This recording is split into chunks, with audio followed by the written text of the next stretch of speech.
Hi everyone, welcome back to my channel. Today I'll be discussing the differences between spirituality and spiritualism. So I've noticed that these two terms have been used interchangeably and it's not actually correct. They are completely different concepts and we are going to be exploring the differences as well as the similarities. So before we actually go into the differences, we will look at the similarities between these two concepts. And I want to start off by saying that the words spirituality and spiritualism both contain the word spiritual. But the main difference is that a person can be spiritual and not religious, or a person can actually belong to any religion and still be spiritual at the same time. Whereas a spiritualist believes in a higher power. So you could say that spiritualism is a religion in itself. But we'll discuss that a bit later when we look at spiritualism as a religious movement. I just first of all would like to say that when we discuss spirituality, it's more a practice rather than a religion.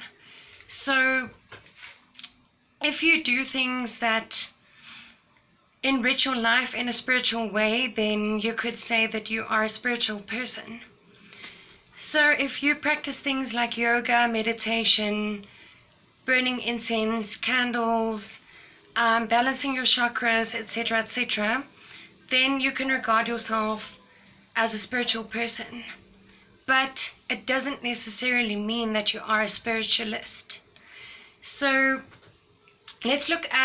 before we go further, let's look at the 7 principles of spiritualism. And I've written them down because I haven't really memorized them properly just yet. So number 1 is spiritualists believe in a higher power. Whether they call it God or source or spirit, spiritualists believe that there is a higher power involved in the universe. Number 2, the belief that we are all equal and should encourage and support one another. So that basically speaks for itself. But this thing about one human thinking that they're more important than others, it doesn't count, because in spiritualism, everyone is equal. We're all the same, we're all unique, we are all perfect in our own way, and we need to respect one another. Number 3, the belief in angels and spirit guides. So spiritualists believe that angels exist, ghosts exist, spirits exist. They communicate with us through dreams, visions, through psychic mediums. A lot of spiritualists, most spiritualists, are also psychic mediums because we do believe in the afterlife and we believe in spirit communication. Then number 4, the belief in life after death. So that's similar to the previous one that I just mentioned. We believe that when we die, our spirit and our soul live on. So death is not the end for us. Number 5, belief in taking responsibility for one's own actions. So we don't believe in heaven and hell as such, but we do believe in a thing called karma, where you will get what you deserve in the afterlife. So not punishment as such, not like an eternal fire or being thrown into a pit or something like that, but rather that your soul and your spirit cannot continually grow in the afterlife if you are still stuck with all the burdens of things you did wrong to other people. Okay, so you can't grow and evolve in the spirit world. You can't go to another level if you are still stuck in that low vibration. Number 6, belief in compensation and retribution for all deeds done on earth. That's what I just spoke about. So you can't just go around hurting other people in this life and think that it won't affect you in the spirit world in the afterlife, because definitely it will have an impact on your spiritual growth and evolution. And then lastly, belief in eternal progress open to every human soul. Also, it ties in with the concept of reincarnation.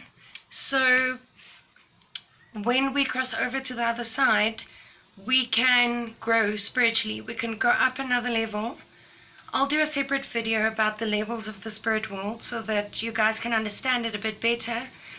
But for now, all I want to say is that because death is not the end, you have the ability to grow on the other side by vibrating, by raising your vibration. So even in this life, if we raise our vibration, we grow spiritually, sorry, tongue twister, so that when we cross over to the other side, we don't go to a place where we feel like we're lost. Okay, we actually cross over and feel like we've reached a place where we belong, a place that vibrates with, or that resonates with our vibration. Okay, so if we choose to, we can reincarnate, we can be reborn into another body if that's what we want to do.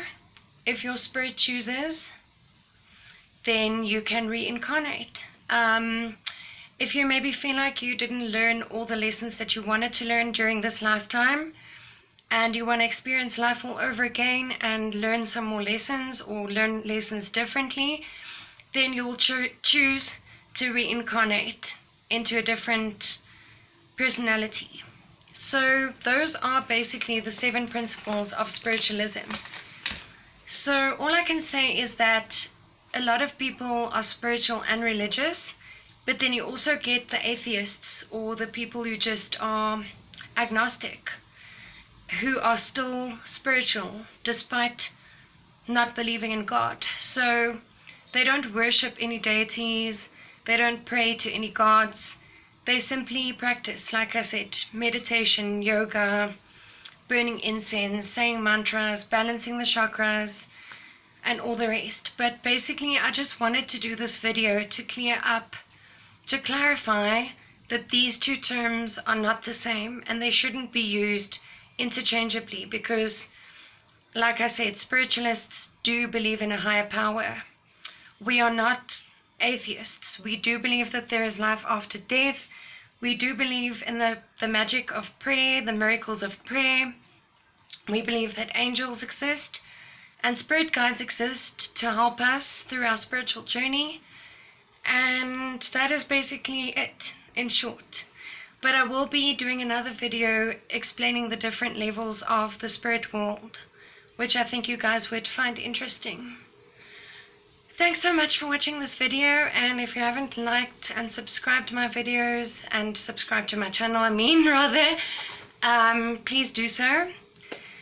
And thanks again for being here. Thanks for sharing this space with me. Bye for now.